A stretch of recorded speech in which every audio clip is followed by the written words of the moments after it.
Selamat datang pada mata pelajaran biologi kelas 11 MIPA semester 1 SMA Negeri 1 Pekalongan.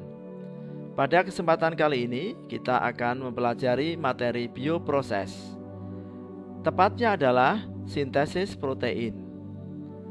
Pada materi sintesis protein ini akan dijelaskan bagaimana protein dibentuk di dalam sel. Untuk lebih jelasnya kita pelajari materi ini. Selamat belajar. Tujuan dari materi pembelajaran ini adalah: yang pertama, peserta didik dapat menjelaskan peristiwa transkripsi dan translasi. Yang kedua, peserta didik dapat menentukan pembentukan asam amino. Sintesis protein. Protein merupakan molekul dengan struktur yang rumit. Sintesis protein adalah salah satu proses biologis paling fundamental, yang mana setiap individu sel membuat protein spesifik untuk tujuan dan fungsi yang spesifik pula. Di dalam proses ini, yang terlibat adalah DNA atau deoksiribonukleik asid dan RNA atau ribonukleik asid. Sintesis protein. Proses ini dimulai dalam nukleus sel, di mana enzim membuka bagian spesifik untaian DNA, yang membuat DNA di bagian itu bisa diakses dan bisa mengakses salinan RNA. Molekul RNA ini kemudian bergerak dari nukleus sel ke sitoplasma, di mana proses sintesis dimulai. Pada dasarnya, sel menggunakan informasi genetik atau gen yang terdapat di dalam DNA untuk membuat protein. Proses pembuatan protein atau sintesis protein ini dibagi menjadi dua langkah, yaitu transkripsi dan translasi. Transkripsi. Transkripsi merupakan sintesis mRNA dari DNA. Komponen yang dibutuhkan dalam transkripsi yaitu DNA dan enzim RNA polimerase. Transkripsi meliputi 3 tahap, yaitu inisiasi, elongasi, dan terminasi. Peristiwa inisiasi terjadi sebagai berikut: melekatnya RNA polimerase pada promoter. Selanjutnya, promoter adalah nukleotida pada rantai DNA antisense yang berperan sebagai titik awal atau start point sintesis mRNA. Pada peristiwa elongasi terjadi sebagai berikut: RNA polimerase bergerak dari promoter untuk mengulur DNA dan memanjangkan mRNA. Setelah rantai mRNA terbentuk, rantai DNA kembali menutup menjadi rantai heliganda.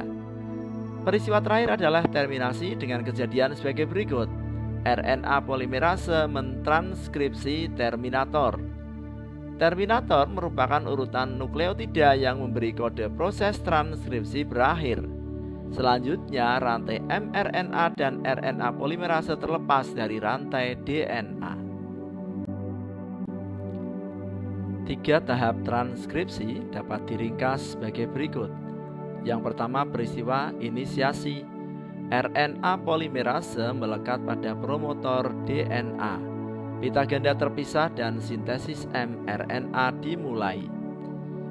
Peristiwa kedua adalah elongasi. Pada peristiwa ini terjadi mRNA memanjang sejalan dengan enzim RNA polimerase yang bergerak sepanjang pita DNA. Selanjutnya, peristiwa terakhir adalah terminasi. Pada peristiwa ini, mRNA dilepaskan dan enzim RNA polimerase lepas dari pita DNA template. Translasi. Translasi adalah proses penerjemahan kode genetik atau kodon menjadi asam-asam amino.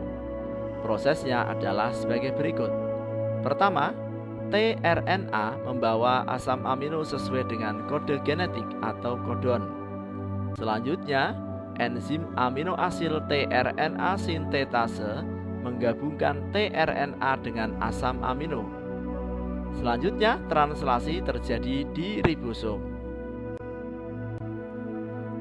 Translasi juga memiliki tahap-tahap sama seperti transkripsi, yaitu inisiasi, elongasi, dan terminasi.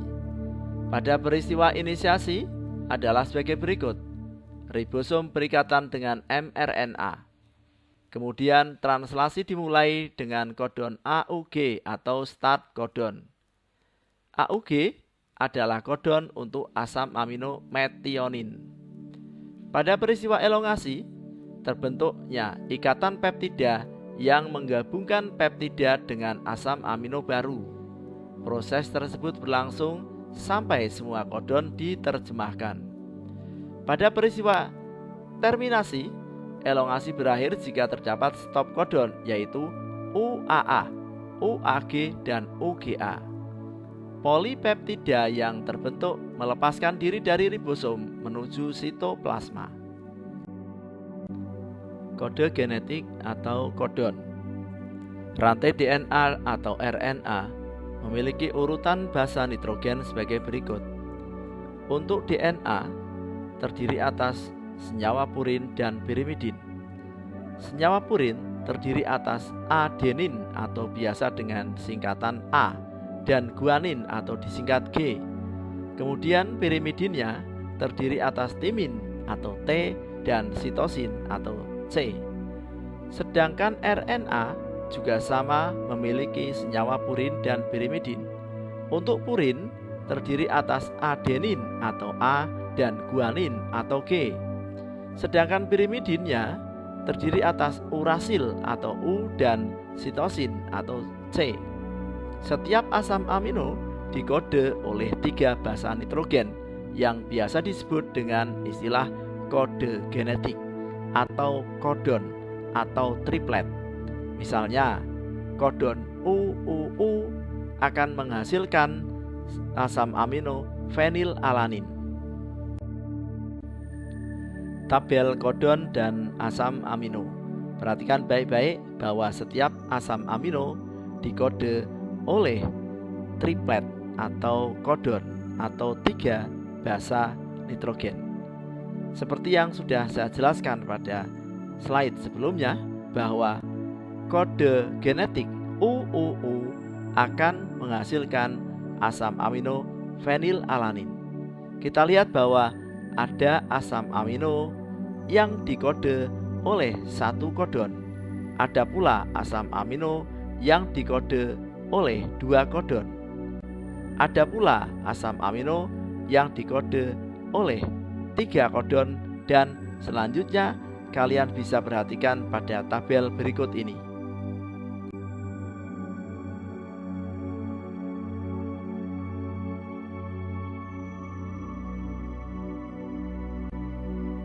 Protein. Protein yang dihasilkan siap digunakan untuk aktivitas sel. Protein yang dihasilkan secara bebas langsung akan berfungsi dalam sitosol, misalnya enzim untuk metabolisme. Protein yang dihasilkan secara terikat, misalnya pada retikulum endoplasma, akan berperan untuk membungkus organel atau dibawa keluar sel. Berdasarkan fungsinya dalam aktivitas sel, protein dibedakan menjadi 1 protein struktural, yaitu protein yang berfungsi untuk membentuk struktur sel. Contohnya aktin dan tubulin yang membentuk sitoskeleton. Protein perifer dan protein integral yang menyusun membran plasma. Yang kedua adalah protein fungsional, yaitu protein yang berperan dalam melakukan fungsi-fungsi tertentu dalam sel. Contohnya adalah enzim dan hormon. Berikut adalah tabel protein fungsional. Nomor 1 adalah hemoglobin yang memiliki fungsi mengikat oksigen dan karbon dioksida. Selanjutnya enzim punya fungsi sebagai katalis reaksi biokimia. Selanjutnya adalah protein yang berguna untuk pertumbuhan, reproduksi, metabolisme, serta pengaturan tingkah laku. Berikutnya adalah kolagen untuk menguatkan jaringan kulit, tulang, ligamen, dan tendon. Berikutnya adalah protein pertahanan, ini berguna untuk imunitas. Dan terakhir adalah protein reseptor, berguna sebagai respon sel terhadap rangsang.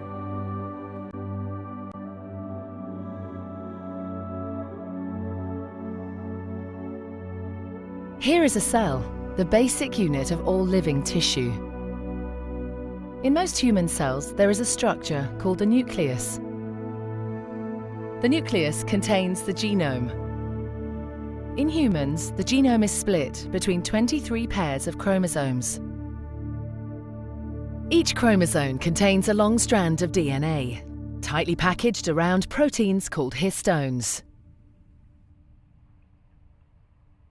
Within the DNA are sections called genes. These genes contain the instructions for making proteins. When a gene is switched on, an enzyme called RNA polymerase attaches to the start of the gene. It moves along the DNA, making a strand of messenger RNA out of free bases in the nucleus. The DNA code determines the order in which the free bases are added to the messenger RNA. This process is called transcription.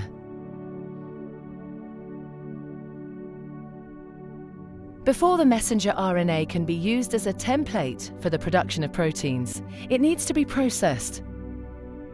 This involves removing and adding sections of RNA. The messenger RNA then moves out of the nucleus into the cytoplasm.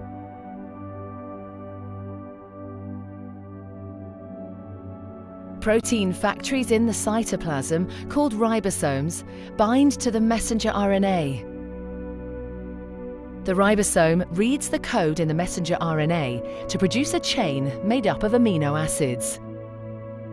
There are 20 different types of amino acid. Transfer RNA molecules carry the amino acids to the ribosome. The messenger RNA is read 3 bases at a time. As each triplet is read, a transfer RNA delivers the corresponding amino acid. This is added to a growing chain of amino acids. Once the last amino acid has been added, the chain folds into a complex 3D shape to form the protein.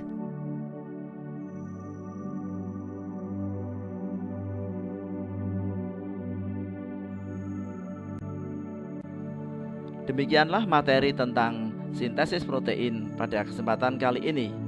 Apabila kalian belum memahaminya, kalian bisa mengulangnya atau mencari informasi pada buku pegangan.